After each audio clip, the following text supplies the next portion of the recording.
1 ሰዓት ይጾማል። እስከ ምሽት 1 ሰዓት ይጾማል።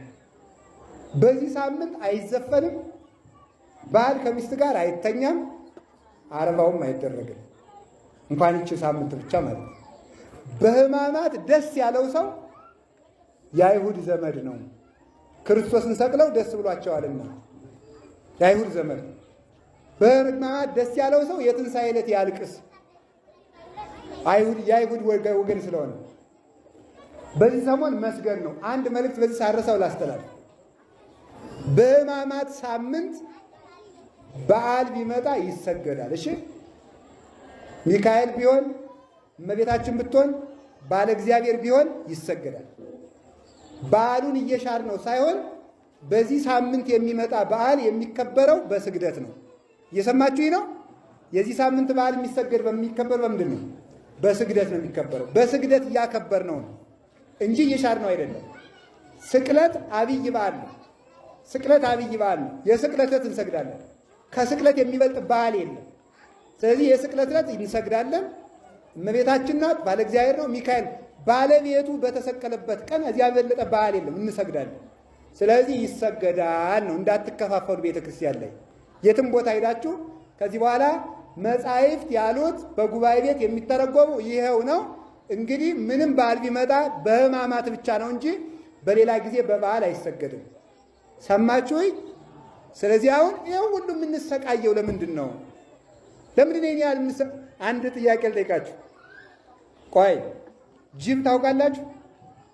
እሺ መልሱልኝ። ከጅብና ከሰው ማን ነው ሆዳም? ጅብ በሉ። ከዝሆንና ከሰው ማን ነው ሆዳም? እሺ ከአሳማና ከሰው? ኧረ መልሱልኝ። እሺ በጣም ጥሩ። አሁን ከአህያና ከሰው ማን ነው ሆዳም?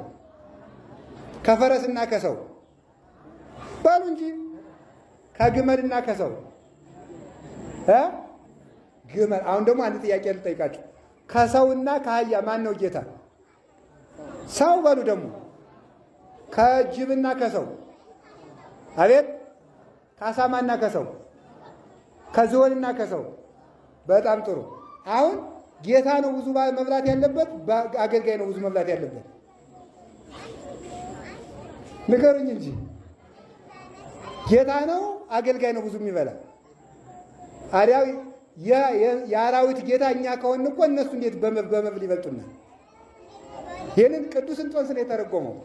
አሁን እንግዲህ በሎጂክ አምናለሁ እንደሚለው እንደዚህ ዘመን ሰው ቢሆን አይ ይሄ ፌር አይደለም፣ እግዚአብሔር አዳልቶብናል።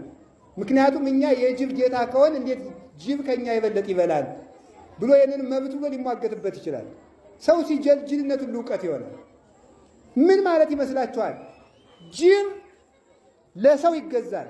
ገዢው የሰው ልጅ ግን ከጅብ ያነሰ ይበላል። የሰው ክብሩ ሆድ አይደለምና ይላል እንጦንስ። እስኪ በሉ የሰው ክብሩ በሉ። ምን አይደለምና? ሆድ አይደለምና። እኛ ሌላ ክብር ስላለን ለሰማዩ ክብር ስንል የምድሩን እየቀነሰች የምታኖር ቤተ ክርስቲያን አለችን። የሥጋ ፈቃዳችሁን ግዙ፣ ለሐዋርያት ትምህርት ብላችሁ ግዙ።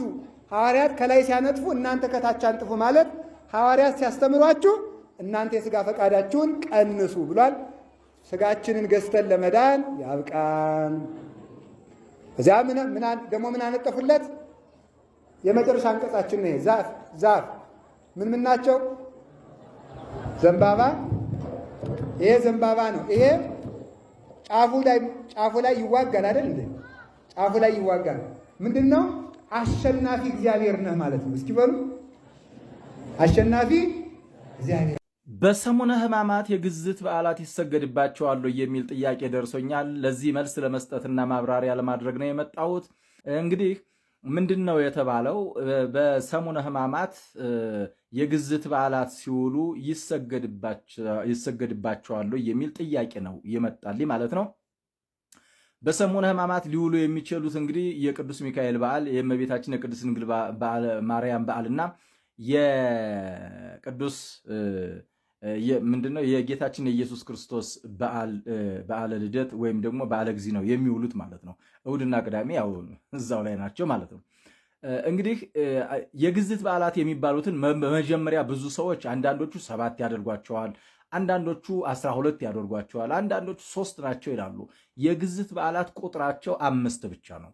የግዝት በዓላት ቁጥራቸው 5 ብቻ ነው። በፍትሐ ነገሥት ላይ ተቆጥሮ ተሰፍሮ አንቀጽ 19 ላይ ተቀምጧል ማለት ነው። እነዚህ በዓላት ታዲያ የመጀመሪያው በዓል ማን ነው ከተባለ እሁድና ቅዳሜ፣ ቅዳሜ እሁድ 2 እሁድ ብሎ ነው የሚጀምረው። ቅዳሜ እሁድ 2። ከዛስ ደግሞ በዓለ ጊዜ የጌታችን የልደቱ የጽንሰቱ በዓል በዓለ ጊዜ በ29 ማለት ነው። በአራተኛ ደረጃ ደግሞ በ21 የእመቤታችን የቅድስት ድንግል ማርያም የዕረፍቷ መታሰቢያ በዓል። ከዛ ቀጥሎስ የመልአኩ የቅዱስ ሚካኤል በዓል በ12 ማለት ነው። እነዚህ 5ቱ ብቻ ናቸው የግዝት በዓል የሚባሉት። አንዳንዶቹ ዛሬ ገብርኤል ነው ብለውኛል አልሰግድም የሚሉ አሉ። የገብርኤልም የመድኃኔዓለም በሌሎች ሁሉ ይሰግዳል። በበዓለ ጊዜ፣ በበዓለ ማርያም፣ በበዓለ ሚካኤል፣ በእሁድና በቅዳሜ ግን አይሰገድም። የእረፍት ቀን ናቸው። እነዚህ የመንግስተ ሰማያት ምሳሌዎቻችን ናቸው። እረፍት ናቸው። እረፍት ነው የምናደርግባቸው።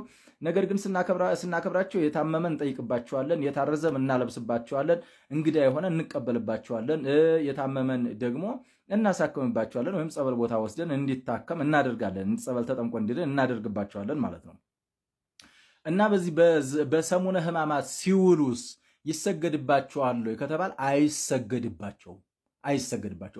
በፍትሐ ነገሥት ላይ አትስገዱባቸው ተብሎ ተቀመጠ እንጂ በሕማማት ሲሆን ስገዱባቸው የሚል አልተጻፈም።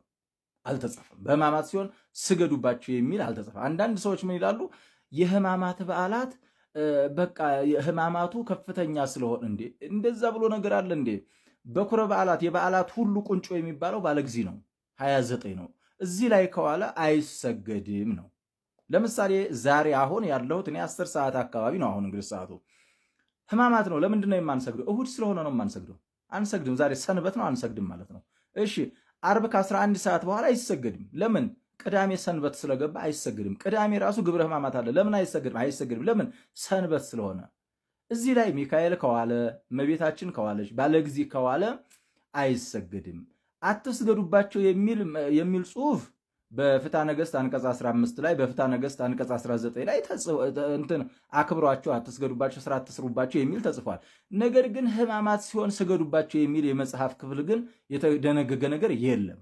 ለምሳሌ ስዑር ቅዳሜን ካየን ስዑር ቅዳሜን አንቀጽ 15 ፍትሐ ነገሥትም አንቀጽ 19 ፍትሐ ነገሥትም ስዑር ቅዳሜ ትጾማለች ብሏል። በሌሎቹ ቀናት ግን ቅዳሜት አትጾምም፣ እሑድም አትጾምም ብሏል። ስዑር ቅዳሜን ትጾማለች ካለ ለምንድን ነው በዓለ ጊዜ በዓለ ሚካኤልና በዓለ ማርያም ሲውሉ ስገዱባቸው ያላለው? ስለማይሰገድባቸው ነው። ስለዚህ እነዚህ አይሰገድባቸውም። አይ የግድ እንሰግዳለን ያዙን ልቀቁን የሚሉ ሰዎች እንደው ይሰገድ እያሉ እኮ የሚሉት እኮ የሚጮሁት ሰዎች እኮ ግድግዳ ላይ ተለጥፈው እነሱ የሚውሉት ሰዎች ናቸው የማይሰግዱት ማለት ነው። እንደው እነሱ ቢሰግዱ እኮ ጥሩ ነበር። አሁን ስገዱ እያሉ የሚያዙ ሰዎች አይሰግዱም። ምን አይነት መንፈስ እንደተጠናወታቸው እኔ አላውቅም። ይሄ በዓላት ናቸው ከተባለ ለመሆኑ እኛ በመስገዳችን፣ እኛ በመውደቃችን፣ እኛ በመነሳታችን ምንድን ነው የምናደርገው ከተባለ ስንሰግድ የጌታችን የኢየሱስ ክርስቶስን ለእኛ ሲል የከፈለውን መከራውን ነው እንጂ የምናስበው አሁን በዚህ በወደቅነው በተነሳ ነው እንጸድቃለን ብለን አይደለም። አያጸድቅም ማለት አይደለም።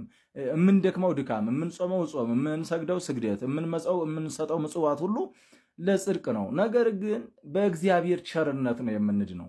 በእግዚአብሔር ቸርነት አታድርጉ የተባልነውን ነገር አለማድረግ መጠበቅ ያስፈልጋል። አድርጉ የተባልነውን ነገር ደግሞ ማድረግ ይገባናል እና ስለዚህ ከነገ በኋላ ማክሰኞ ባለ እግዚአብሔር ነው፣ አይሰገድም ነው።